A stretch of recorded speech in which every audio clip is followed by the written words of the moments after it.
Nous vous saluons dans le nom précieux de notre Seigneur et Sauveur Jésus-Christ. Que la paix et la grâce du Seigneur vous soient à multiplier. Père Saint, bénis l'oreille de chacun, bénis l'écoute de chacun. Que ton amour, ô Dieu de race, abonde le peuple qui nous suit en ces moments. Et que ta grâce et ta paix, Seigneur, leur soit partage au nom de Jésus. Qu'une bénédiction venant de ta part, ô Dieu, puisse au précieux roi les atteindre là où ils sont. Dans le nom de Jésus-Christ, avons ainsi prié, nous disons Amen. Que Dieu vous bénisse. Nous sommes en train de continuer notre marche sur l'Ecclésiaste, le chapitre 1er, le verset 15. Nous allons expliquer, nous sommes en train d'expliquer ce qui est courbé ne peut se redresser et ce qui manque ne peut être compté. Nous sommes encore dans la première phrase, cette première phrase qui explique ce qui est courbé ne peut se redresser. Nous avions dit et expliqué en long et en large que ce qui est courbé ne peut se redresser, veut simplement dire que celui qui peut redresser ce qui est courbé, c'est celui aussi qui l'avait rendu courbé. Nous avions expliqué ces choses en long et en large. Nous avions pris la femme de Luc chapitre 11, où le Seigneur est en train de redresser les dos qui étaient courbés. Nous avions expliqué que celui qui redresse là, c'est l'Éternel, c'est le Seigneur lui-même, et Jésus-Christ vient accomplir l'écriture de Psaume qui a dit c'est le Seigneur qui redresse ceux qui sont courbés. Le Seigneur est venu l'accomplir car le véritable Éternel qui a pris chair, c'est Jésus-Christ. Alors j'aimerais te dire aussi que tout ce qui est courbé dans ta vie, c'est le Seigneur Jésus peut le redresser. Quand nous disons le Seigneur Jésus, lui, le Seigneur, c'est lui la parole faite chair, la parole que nous vous annonçons. Nous sommes en train de poursuivre avec le même thème. Par la grâce de Dieu, nous allons toucher quelques exemples. La fois passée, nous avions expliqué aussi que les dos parlent aussi des hommes. Nous avions touché nous avions parlé en expliquant Psaume Isaïe 51 qui explique comment est-ce que les dos de ceux que le Seigneur avait tourné son dos, ceux que le Seigneur avait jeté dans l'esclavage Israël, que le Seigneur avait soumis sous l'autorité des nations étrangères, leur dos était devenu tout un passant, toute une terre où le passant soit en train de passer, leurs dominateurs sont en train de passer. C'est que celui qui rejette la parole de Dieu, son dos devient toute une terre, tout un lieu où les dominateurs passent et font de son dos tout ce qu'il veut. Alors celui qui est capable de redresser cette personne qui a les dos courbés, ce n'est que celui qui l'avait rendu infirme. C'est-à-dire l'infirmité ici est prise comme le péché. Donc quand tu pêches, tu as aussi la nature du dos courbé. Celui qui a la nature du dos courbé est celui qui sera comme Caïn. Caïn est celui qui avait toujours les regards fixés vers la terre. Sur la terre, il y a toute forme de mauvaises choses, de mauvais désirs, l'orgueil de la vie, le convoitise des yeux, le convoitise de la chair. Toutes ces choses se trouvent sur la terre. Alors celui qui est courbé, qui a le dos courbé, c'est-à-dire qui a la nature du péché, ne regardera que la terre. Mais il aura les difficultés de regarder vers le ciel, d'où vient le secours de celui qui est capable de relever, de redresser. Mais nous allons aussi toucher les dos courbés comme toute forme des épreuves qui nous arrivent. Là, nous avions touché les dos courbés comme la nature pécheresse. Nous avons aussi touché les dos courbés comme toute forme des obstacles qui nous arrivent. Car la maladie, la sécheresse, les difficultés, tous les problèmes sont venus à cause du péché du premier homme qu'on appelle Adam. Adam a péché et Adam a ouvert la porte à tout le malheur du monde. Tous les malheurs de la terre ont été introduits sur la terre parce que Adam avait péché. C'est que Adam qui a ouvert la porte à toutes les mauvaises choses qui nous arrivent sur terre. C'est pourquoi nous expliquons ici, nous avons touché quelques exemples des infirmités, des maladies qui représentent ici la nature du dos courbé. Nous allons dans la maison d'Abraham. Que Dieu bénisse ta vie, que Dieu bénisse ta présence. Remarquez, bien-aimés dans le Seigneur, nous sommes en train de lire une écriture très capitale. Nous sommes dans le livre de Genèse. Genèse, le chapitre 30, le verset 1er et le verset 2, il est écrit: Lorsque Rachel vit qu'elle ne donnait point d'enfant à Jacob, elle porta envie à sa sœur et elle dit à Jacob: Donne-moi des enfants ou je meurs. La colère de Jacob s'enflamma contre Rachel et il dit: Suis-je à la place de Dieu qui t'empêche d'être féconde? Vous voyez, Jacob attribue la stérilité de Rachel comme à Dieu, pas aux hommes. Jacob dit: c'est Dieu qui t'empêche d'être féconde.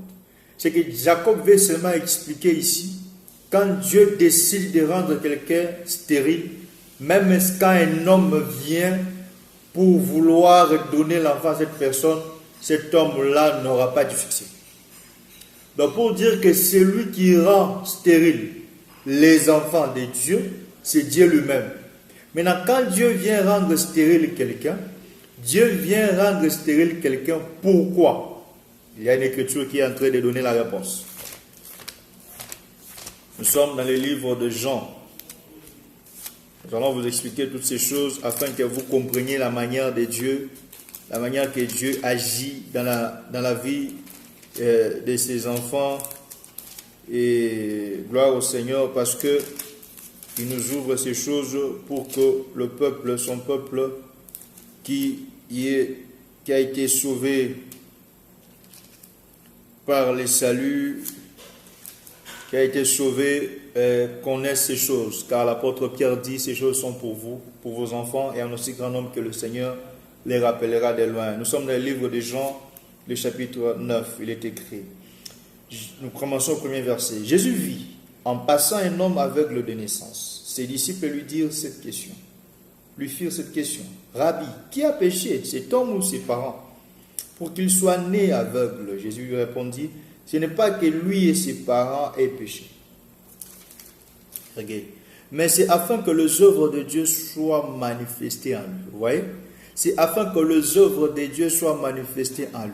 Il faut que je fasse, tandis qu'il est jour, les œuvres de celui qui m'a envoyé. La nuit vient où personne ne peut travailler. Pendant que je suis dans le monde, je suis la lumière du monde. J'aime cette phrase. Il dit: c'est afin que les œuvres de Dieu soient manifestées en lui.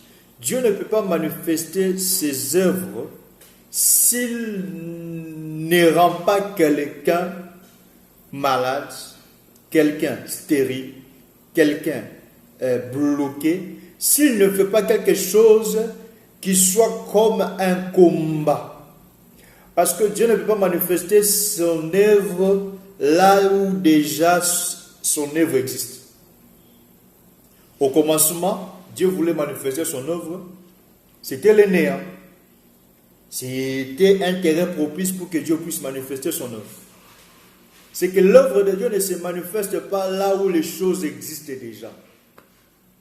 C'est pourquoi je vais entrer ici pour introduire la notion de l'évangélisation. Faire l'œuvre de Dieu, c'est aussi évangéliser. Attention frère, Dieu ne peut pas faire son œuvre s'il vous voit déjà que vous êtes des personnes qui êtes suffisants. Il va aller chercher ceux-là qui sont insuffisants. C'est pourquoi quand le Seigneur est venu, il a dit que je suis venu chez les brebis perdues d'Israël. C'est que Dieu ne vient que chez ceux-là qui ont des imperfections. C'est ceux-là qui ont besoin d'avoir une assistance. Donc ceux qui n'étaient pas perdus n'étaient pas venus pour eux parce qu'ils sont déjà retrouvés. Il est venu chez ceux qui sont perdus, les brebis perdues d'Israël. Vous voyez ça? C'est que pour que Dieu puisse agir, il doit constater qu'il y a un néant, qu'il y a une existence des choses qu'il veut manifester.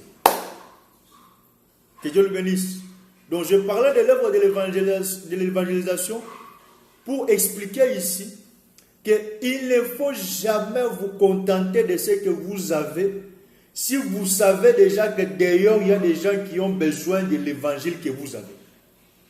Frère, c'est vrai que l'église primitive, au début, quand ils ont commencé, ils avaient tout en commun, ils vivaient ensemble, c'était de l'amour, c'était très bien ce qu'ils vivaient. Mais Dieu ne voulait pas se contenter de ces gens-là. Dieu voulait continuer à accomplir son œuvre. C'est que pour que Dieu accomplisse son œuvre, Dieu a aussi créé la persécution. Parce que d'autres persécutions arrivent pour que l'œuvre de Dieu puisse continuer à être manifeste. Parfois, les gens peuvent se dire, mais pourquoi les permettre que l'évangélisation, la persécution, pourquoi? Dieu permet la persécution pour que son œuvre puisse continuer à être manifestée. Je prends ici cet aveugle-né comme le fils d'Israël, mais qui était en paix en Israël, mais Dieu a créé cette persécution. Cette persécution que lui-même n'était pas la cause, ni ses parents. Mais Dieu a permis cette persécution pour seulement manifester son œuvre dans la vie de cet aveugle. C'est que pour que Dieu puisse continuer, puisse manifester la grande évangélisation, il a créé la persécution dans l'église primitive, l'église de Jérusalem. Et c'est alors que le peuple a continué avec l'œuvre de Dieu. Pour dire que Dieu peut créer une circonstance dans ta vie, parce qu'il a le souci de créer une œuvre dans ta vie. Je prie que tu comprennes les choses de Dieu comme ça. Parce que si tu comprends les choses de Dieu comme ça, tu vas arrêter de commencer à te dire, Seigneur, pourquoi? Toutes choses concourent au bien de ceux qui aiment Dieu. Il faut prendre conscience de ce verset.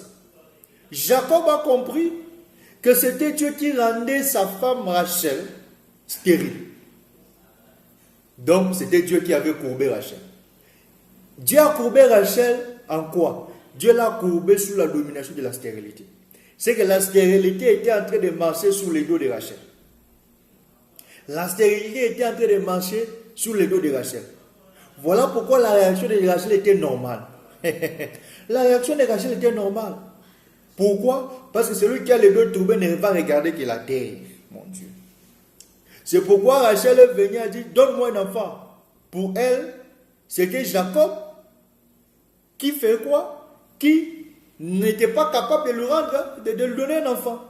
Et Jacob lui a dit clairement que suis-je à la place de Dieu pour qui t'empêche d'être féconde? C'est que pour Rachel, son Dieu qui devait lui donner l'enfant, c'était Jacob. C'est qu'elle a regardé vers la terre. C'est que quand nous sommes en train de traverser des difficultés, des fois ça nous arrive de réfléchir comme des humains, de réfléchir comme des gens de la terre, de réfléchir comme des personnes qui n'ont plus de sens. Ce qui est arrivé à Rachel. Rachel a regardé les choses selon la chair. Même Sarah, notre maman, quand elle voyait qu'elle ne donnait plus des enfants à Abraham, Sarah a aussi regardé la situation comme une femme, comme un homme. Et elle a décidé de donner sa servante à son mari. Vous voyez? Donc, il y a des situations qui, des fois, en tant qu'enfants de Dieu, qui nous poussent à avoir même des doutes, qui nous poussent à ne plus avoir les yeux rivés vers la promesse, vers Dieu, à regarder la terre. Je prie que Dieu relève ceux qui sont courbés au nom de Jésus. Je prie que même dans la situation difficile, même dans tes difficultés, que tu ne perdes pas la foi. Que tu te dises, le Seigneur qui m'a rendu dans cette situation, il est capable de me donner encore la solution au nom de Jésus. Car celui qui redresse, c'est celui-là même qui va, celui qui courbe les dos, c'est celui-là même qui va redresser au nom de Jésus. Cette femme avait persévéré dans la synagogue. Il a persévéré dans la synagogue. Elle a persévéré. Mais tôt ou tard, 18 ans après, le Seigneur est entré, le Seigneur l'a redressé. Je prie que Dieu te donne la persévérance de rester ferme dans la situation dans laquelle tu es en train de marcher au nom de Jésus. Car lui seul qui a courbé, lui seul peut redresser. Que Dieu soit béni. La stérilité de Rachel explique ici que Rachel était sous la domination de cette nature stérile. La stérilité marchait sur son dos, dominait sur elle. Il fallait la main puissante de Dieu. Il fallait croire la puissante main de Dieu. J'aime maintenant ce qui se passe. Avant que Rachel ne puisse avoir des enfants, Rachel devait avoir 2 fils au travers de sa servante. Sa servante Bila. Rachel a reçu 2 fils au travers de sa servante Bila. Le premier fils c'était Dan, le second fils c'était Nephtali. Dan et Nephtali sont venus par sa servante qui est Bila, avant que Rachel n'ait des enfants propres à elle. Mais quand nous parlons de la servante ici, nous expliquons ici la servante comme l'esprit du sacrifice. Parce qu'une servante, c'est celle qui sert, celle qui fait le travail. La servante représente ici les sacrifices et l'esprit du sacrifice. C'est qu'en réalité, la servante de Rachel parle aussi de la chair. Parce que nous travaillons par la chair. C'est l'esprit du sacrifice. C'est qu'il faut aussi que tu puisses te sacrifier. Accepter les sacrifices à Dieu pour que le Seigneur vienne redresser ce qui est courbé. Celui qui n'accepte pas de sacrifier sa vie à Dieu, il ne verra pas Dieu changer sa situation. Celui qui n'accepte pas sacrifier sa vie au Seigneur, il ne verra pas Dieu changer sa situation. Remarquez, à chaque fois que le peuple d'Israël partait en captivité à cause de leur péché, il y a une loi qui disait, dans Deutéronome chapitre 28, qui disait, lorsque vous serez dans le pays où je vous ai mené en captivité, et que le temps de votre captivité aura arrivé à leur terme, quand vous prierez à moi, je reviendrai à vous. Quand vous lamenterez, je reviendrai à vous. Quand vous allez reconnaître votre péché, moi aussi je reviendrai à vous et je vous ramènerai de ce pays-là vers votre pays d'où je vous ai chassé. Donc, quand tu es dans ton état d'abaissement, pour que le Seigneur vienne, même s'il a dit que tu vas faire tel nombre d'années, pour que le Seigneur vienne te relever, tu dois te sacrifier à lui dans la prière. C'est pourquoi je prends la servante de Rachel ici comme l'esprit de sacrifice dans la vie de Rachel. C'est que l'esprit de sacrifice dans la vie de Rachel a produit quoi? Dan qui veut dire l'Éternel m'a rendu justice. Toute personne qui se sacrifie dans la prière, devant son problème, sa situation, Dieu lui rendra justice. Et Dieu lui accordera ce dont elle cherche. Et ça, je te l'assure au nom de Jésus. Et le second fils que le Seigneur donne à Rachel, parce qu'elle s'est sacrifiée en prière, c'était ce fils qu'on appelle Nephtali. Or, quand Nephtali vient, Nephtali est le symbole de la victoire, du combat. Alléluia. Du combat avec Dieu. Et le Seigneur a donné la victoire. Car Rachel dira, j'ai combattu divinement contre ma soeur, j'ai vaincu. C'est que Nephtali est le symbole de la victoire dans le combat. D'une victoire divine dans le combat et de la victoire. Vous voyez? C'est ça Nephtali. Donc Dieu doit d'abord rendre justice, mais Dieu ne s'arrête pas à rendre justice à Rachel, mais Dieu lui donne aussi la victoire dans les combats. Parce que le jugement peut être rendu en ta faveur. Mais l'ennemi ne te laissera pas en paix parce que le jugement est rendu à ta faveur.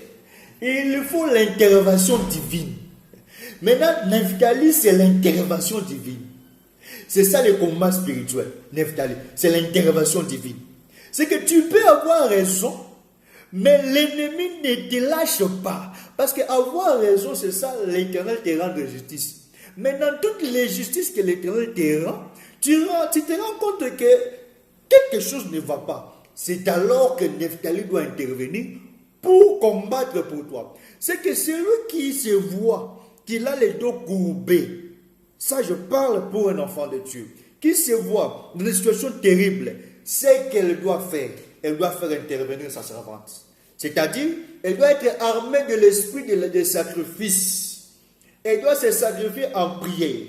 La personne doit se sacrifier en prière comme Rachel. Elle doit arrêter de faire quoi? De penser que c'est lui qui l'empêche d'enfanter, c'est un homme. D'arrêter de regarder aux hommes, d'arrêter de regarder aux tantes, d'arrêter de regarder aux démons, d'arrêter de regarder à tous ceux-là qui se lèvent, qui les combattent.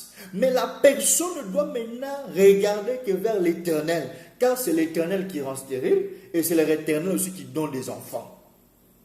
Remarquez, au 3e jour de la création, Dieu a dit que les secs paraissent et les secs apparus. Faites très attention. Ces secs-là qui étaient dans les profondeurs des eaux, moi je ne crois pas que ces secs-là n'avaient pas des arbres. Je ne crois pas que ces secs-là étaient secs tels qu'elle était sortie. Mais comment expliquez-vous que... ah, Dieu. Comment expliquez-vous qu'une terre qui est dans les eaux, qui sort des eaux, directement une terre qui sort dans les eaux devient sec, devient sèche, sans eau? Non. Non. Non.